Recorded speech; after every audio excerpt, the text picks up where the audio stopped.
Alianza de Amor Honduras, impulsados por el Espíritu Santo, comparte contigo el poder de la palabra de Dios.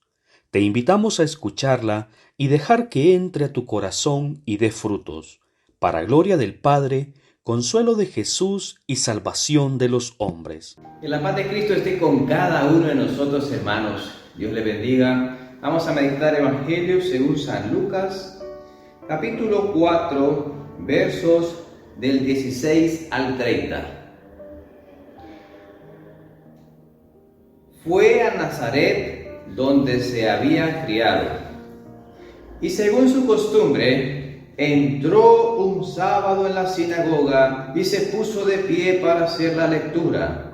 Le entregaron el volumen de Isaías el profeta, y al desenrollarlo, encontró el texto donde estaba escrito: El Espíritu del Señor está sobre mí, porque me ha ungido para anunciar la buena nueva a los pobres.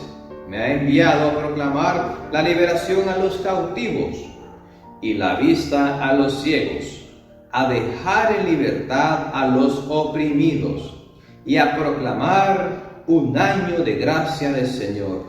Cuando enrolló el volumen, lo entregó al ayudante y se sentó.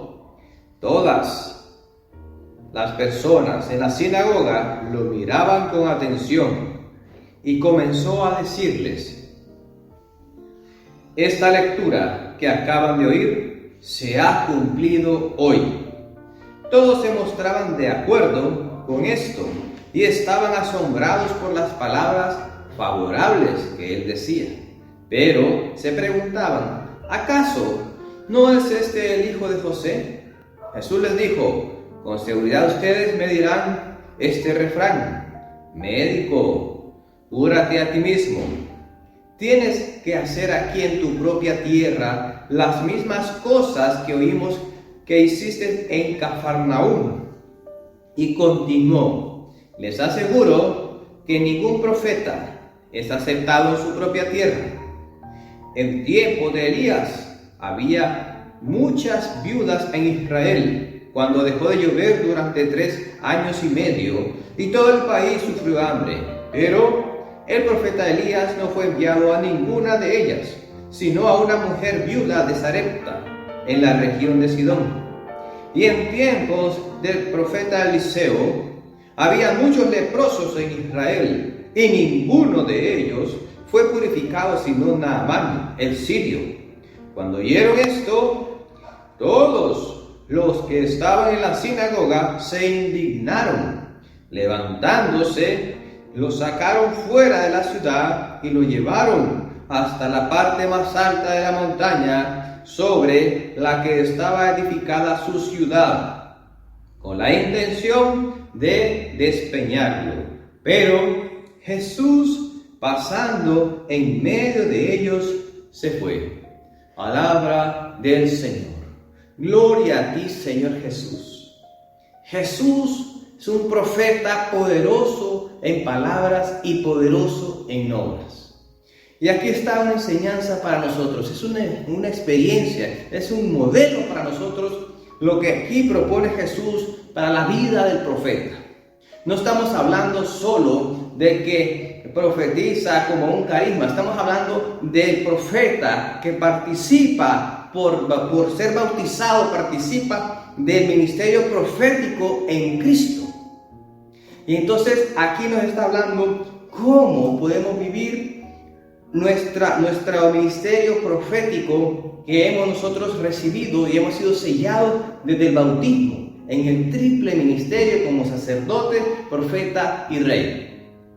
Primero, hermanos, venimos en este capítulo 4 del Evangelio según San Lucas, cuando Jesús recibe el bautismo en el río Jordán, y en ese momento se abren los cielos y el Padre dice: este es mi Hijo. Y cuando dice: este es mi Hijo, desciende el Espíritu Santo en forma de paloma y desciende sobre Jesús. Luego del bautismo dice, la palabra de Dios dice que el Espíritu de Dios lo condujo al desierto. Y una vez que estuvo 40 días, 40 noches sin comer, en ayuno, Y una vez que venció las tentaciones que le presentó el tentador, Satanás, él venció cada una de ellas. Y de nuevo el Espíritu, dice, el Espíritu Santo, dice el versículo 14, lo condujo de nuevo, ¿a dónde? A Galilea. A Galilea. Y entonces aquí la primera clave, hermanos, el profeta debe ser conducido siempre por el Espíritu Santo para que nuestra misión en nuestro ministerio profético tenga frutos en el reino de los cielos. Debe ser guiado, conducido cada uno de nosotros por el Espíritu Santo, el Espíritu de Dios. El Espíritu de Dios entonces lo llevó. Y el Espíritu Santo nos va a permitir a nosotros tener buenas costumbres, así como Jesús, que cada sábado, dice aquí de costumbre, Él iba a la sinagoga. Y en la sinagoga lo que se iba es a escuchar la palabra de Dios, a escuchar la ley de Dios y algunos comentarios acerca de la ley. Pues este día, Él como judío, teniendo derecho, todo mayor de 12 años, a poder leer en la sinagoga la ley, la palabra de Dios, se levantó ese día. Jesús tomó el rollo del profeta Isaías y empezó a leer diciendo: el Espíritu del Señor está sobre mí, porque me ha ungido, lo ungió. Jesús es el Mesías, el ungido. Nosotros hemos sido ungidos, somos los ungidos también por medio del bautismo, ungidos en Cristo, en el cuerpo de Cristo. Porque por medio del bautismo nos adherimos al cuerpo de Cristo y participamos de esa misma unción que nos da el Espíritu Santo. Pero el ungido, con mayúscula, es Jesús. Él fue ungido porque está lleno del Espíritu Santo. ¿Y para qué fue ungido? Dice aquí, para anunciar la buena noticia a los pobres. Me ha enviado, dice, a proclamar la liberación a los cautivos y la vista a los ciegos. Ha sido enviado para traer el reino de Dios Jesús, para evangelizar, para proclamar, ¿qué cosa? Libertad y sanación. Sanación y liberación. De palabra y de obra lo hizo Jesús. Sanó, dice, yo he venido a traer vida en abundancia. Sanó a muchos enfermos, liberó a muchos de espíritus inmundos. Y dice, he venido a proclamar un año de la gracia del Señor. Y cuando terminó de leer esto, Jesús se sentó. Y todos estaban atentos viendo a Jesús, porque Jesús hablaba con autoridad. Porque Él era el ungido, lleno de Espíritu Santo, como profeta de Dios, como enviado del Padre. Jesús hablaba con autoridad y todos estaban atentos viéndolo. Reconocieron algo diferente en ese momento en que Jesús había leído este libro. Y todos estaban atentos, y entonces dijo Jesús: esta lectura que acaban de oír se ha cumplido hoy. Y empezó esto, con eso Él inaugura el año de la gracia. Con esto el Señor dice: he venido a traer el reino de Dios, soy yo soy el Mesías, está diciendo en otras palabras, y vengo a traerle sanación y liberación. Liberación a los oprimidos, no solo a proclamar, sino a liberar a los oprimidos, a los que están cautivos, y a dar sanación a los ciegos, hermanos. Pero también decía: vengo a proclamar a los pobres. Y de repente muchos ahí que estaban en la sinagoga ni se consideraban pobres, ni ciegos, ni cautivos. Entonces miraban un mensaje que sí sorprendía, pero no lo asimilaban, no lo recibían en su interior. Y así nos puede pasar a nosotros. Pensamos que un mensaje es solo para los pobres, materialmente, económicamente. Pero el pobre es aquel que dice necesito. Es el pobre que dice me falta. El rico es aquel que cree que tiene y que no le falta, que no necesita porque ya tiene. Pero el pobre es el que necesita. El rico dice no necesito. El pobre dice me hace falta la gracia. Soy miserable en la gracia, necesito el Espíritu Santo. Y Jesús dice: esto se ha cumplido hoy.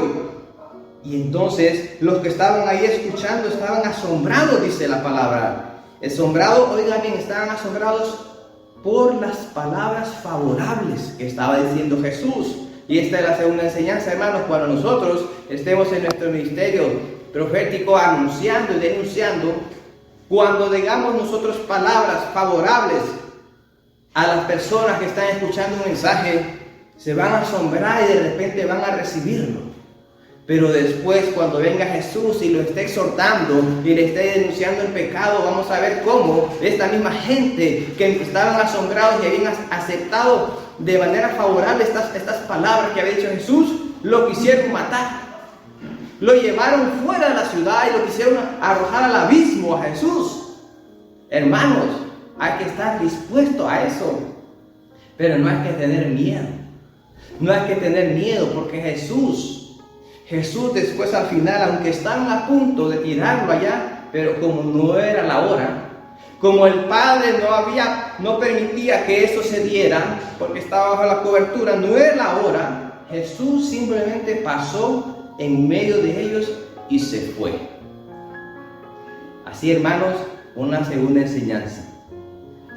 Cuando nosotros nos toque hablar, dar testimonio, predicar el Evangelio, sepamos que muchos van a ser receptivos cuando se digan palabras favorables. Nos dice, estamos en una palabra, meditando un texto de la Biblia o en una oración y la gente está recibiendo una bendición de Dios, está recibiendo respuesta, se van a poner alegres. Pero cuando el profeta en otro momento esté denunciando el pecado, esté exhortando, está diciendo que has estado comportándote de manera incorrecta ante los ojos de Dios, hermanos, y eso no pasa afuera, esto pasó en la casa, esto pasó ahí en Nazaret, no en Cafarnaúm, pasó en la casa, ahí donde se crió, donde se crió Jesús, donde se desarrolló su infancia, su educación,